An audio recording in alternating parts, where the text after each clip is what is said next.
April 19th, 1775. 400 British regulars approached the small village of Lexington, Massachusetts. 80 men of the local militia meet them on the town green. "Stand your ground," their commander shouts. "Don't fire unless fired upon. But if they mean to have a war, let it begin here." How did it come to this? Why are these American subjects facing down their king, George III, and his empire? The rallying cry is no taxation without representation. For 10 years, the American colonists have protested the taxes levied by the British Crown. The protests are sometimes eloquent and sometimes violent. No matter the method, the Americans have no voice in the British government. Most colonists are not yet ready to break away, yet they are determined to defend their rights to assembly, free speech, trial by jury, taxation by their own representatives, and to bear arms. The controversy explodes on that April morning. Two British companies form a line of battle on the Lexington Green. A British officer orders the militia to disperse. Most of the men begin to scatter, but a few stubbornly stand their ground. A moment later, a shot rings out. Who fired that first shot, heard round the world, may never be known. The British then unleash a full volley into the militia. When the smoke clears, 8 Americans lay dead, and another 9 are wounded. In search of a rumored stockpile of American weapons, the British advance to Concord. Word of the movement spreads among the American patriots. At Concord, the British find only remnants of the Patriot stockpile. The real weapons are in the hands of the militia. 300 Americans attack the British column near the Concord River. The British withdraw. The Americans pursue, and it devolves into a running battle. More militiamen, sometimes called Minutemen, arrive, using country paths to ambush their exhausted foes. British soldiers are killed or wounded continuously. Most run out of ammunition. Some consider surrendering. The British limp back into Boston, having lost nearly 300 men. Almost miraculously, the American patriots win their first battle. But the revolution has only just begun.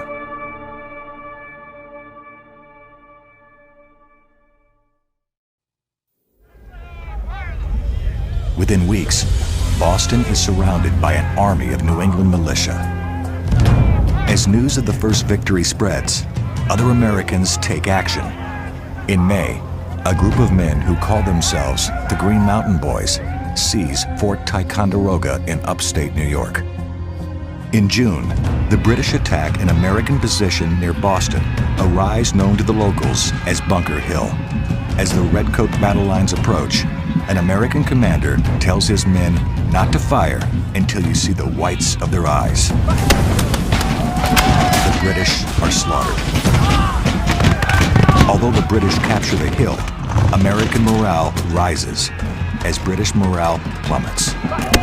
Despite these early successes, American leaders know that they will need more than an enthusiastic militia to win the conflict. The Continental Congress, in session in Philadelphia, creates the Continental Army and appoints George Washington, a member of the Virginia delegation, to lead it. Washington rushes to join the army at Cambridge, Massachusetts, telling Congress that he will need heavy artillery to drive the British out of Boston. In January, he orders Thomas Paine's pamphlet, Common Sense, which advocates independence from Great Britain, to be read aloud to his soldiers in order to strengthen their resolve for the cause. Washington is aided by 25-year-old Henry Knox, who spends the winter removing cannons from Fort Ticonderoga and bringing them to Boston. Despite having to sled across frozen rivers and scale snowy mountains, Knox doesn't lose a single gun. By March of 1776, the American artillery is in place. Unwilling to suffer a bombardment or risk another attack, the British evacuate the city. Washington watches as the fleet sails away. He knows the enemy will soon return, in even greater numbers. The question is where?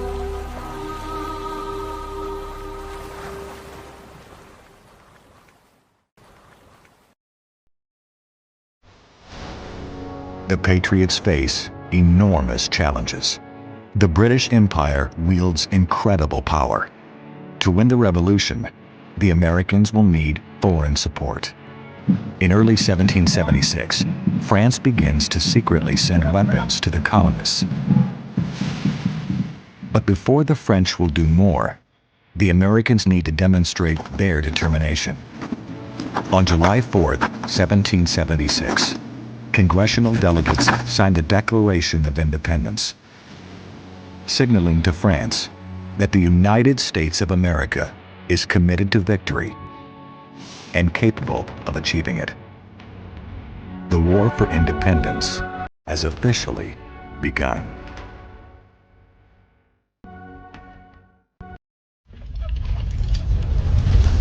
Washington moves the Continental Army from Boston to New York, anticipating a British attack. By the end of June, 19,000 patriots have joined him. And then the British return. 130 ships, carrying more than 20,000 soldiers, sail into New York Harbor. One amazed American exclaims that all of London is afloat.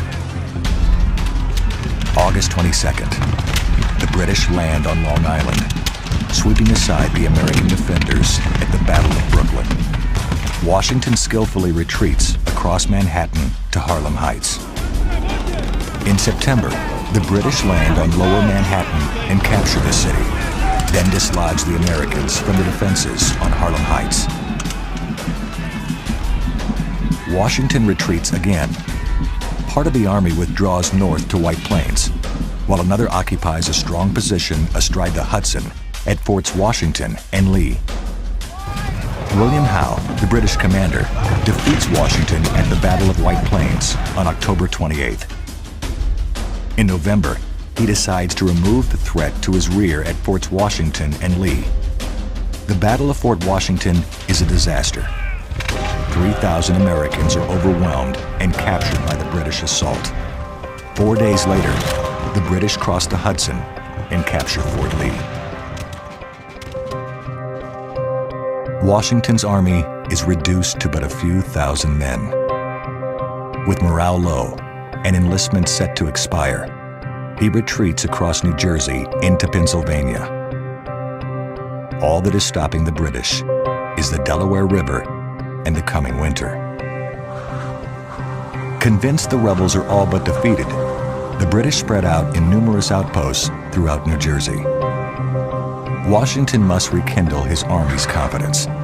He tells his men that if you will consent to stay only 1 month longer, you will render that service to the cause of liberty and to your country, which you probably never can do under any other circumstances.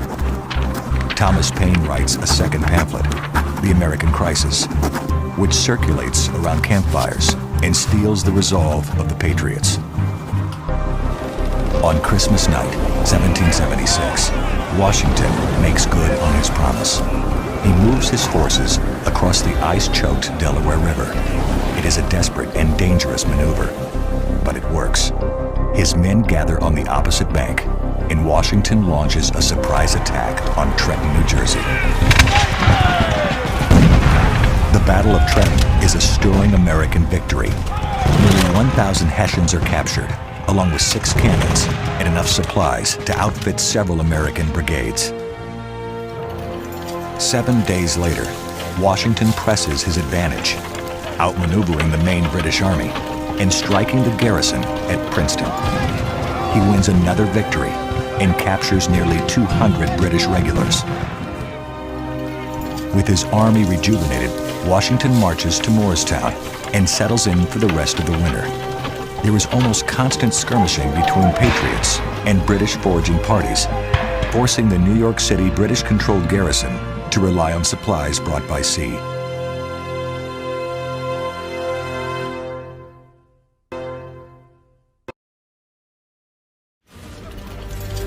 In the spring of 1777, the British devise a plan to isolate New England from the other American colonies. 3 columns are ordered to converge on Albany, New York. 1 column is stopped at Fort Stanwix. 1 disregards the plan and instead moves toward Philadelphia, defeating an American force at the Battle of Brandywine and capturing the American capital. Washington attempts to recapture the city, but is defeated at the Battle of Germantown. Afterward, he moves his army to Valley Forge for the winter. The 3rd British column meets heavy resistance from partisan fighters, giving the Americans time to assemble a large force near Saratoga. The fighting at Saratoga rages from September to October. Victory sways in the balance. Finally, the Americans surround the British army and force them to surrender.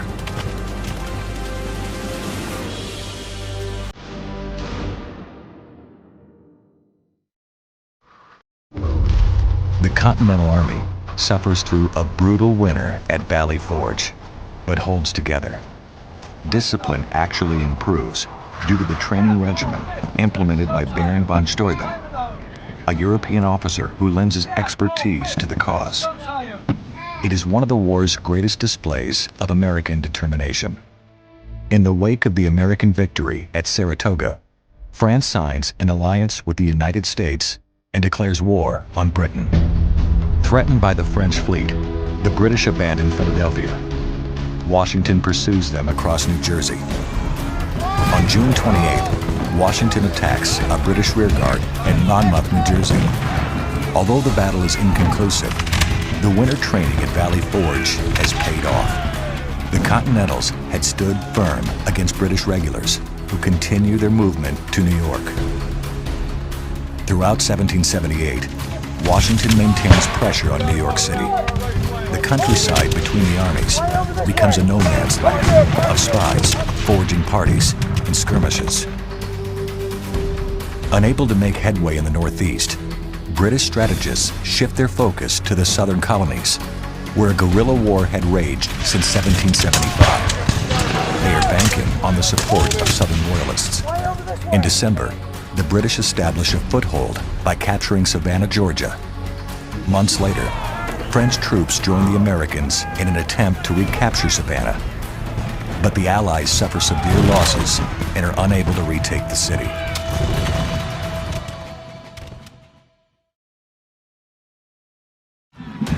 The Southern offensive continues into 1780. On May 12th, a British army captures Charleston, South Carolina, along with more than 5,000 American soldiers, nearly the entire American force in the South. American reinforcements rush to the Carolinas, but they fare little better. In August, another American army is crushed at the Battle of Camden. The countryside is still engulfed in a vicious partisan war. Neighbors take up arms against each other. When British troops and loyalists burn homes and farms in their search for patriots, they harden the revolutionary resolve of the Southern people.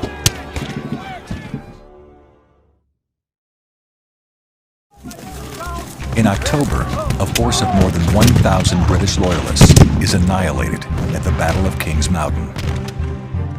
Washington sends more men to the south, where they unite with Patriot militia fighters. Daniel Morgan leads the Americans to a major victory at Cowpens, but years of campaigning forced him to retire. Nathaniel Greene takes over.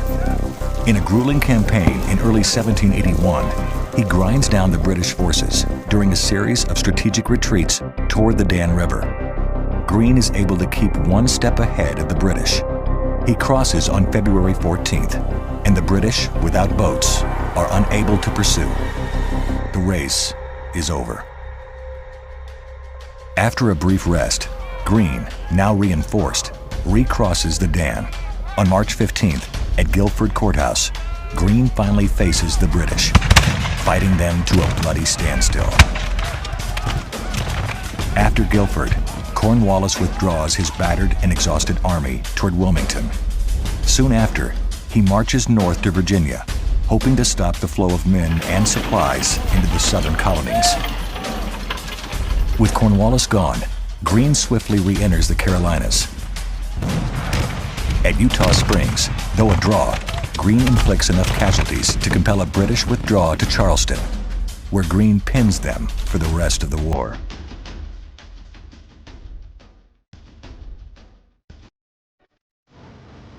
Thwarted in the north and in the south, British strategists now try to attack the center. Cornwallis marches into Virginia and chases a Continental force before marching his weary army to Yorktown in July 1781, where he expects reinforcements by sea.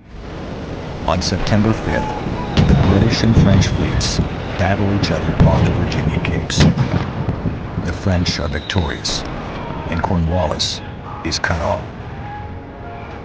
A combined American and French force marches south and lays siege to the British on September 26th. On October 14th, American and French units storm two British redoubts. Cornwallis realizes that there will be no reinforcements, no escape. He surrenders. More than 8,000 soldiers, about 1/4 of all British troops in the United States, are taken prisoner.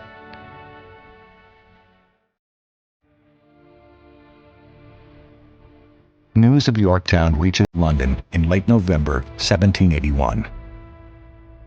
In February 1782, the British Parliament adopts a resolution against further prosecution of offensive warfare on the continent of North America. The final Treaty of Peace is signed in September 1783. After 8 years of war, the longest war ever fought in North America, the United States win their independence. The American Revolution began the most important experiment the world has ever witnessed. Can people govern themselves? Can they treat each other as equals? Can liberty produce power? So far, through many rigorous tests, America has answered yes.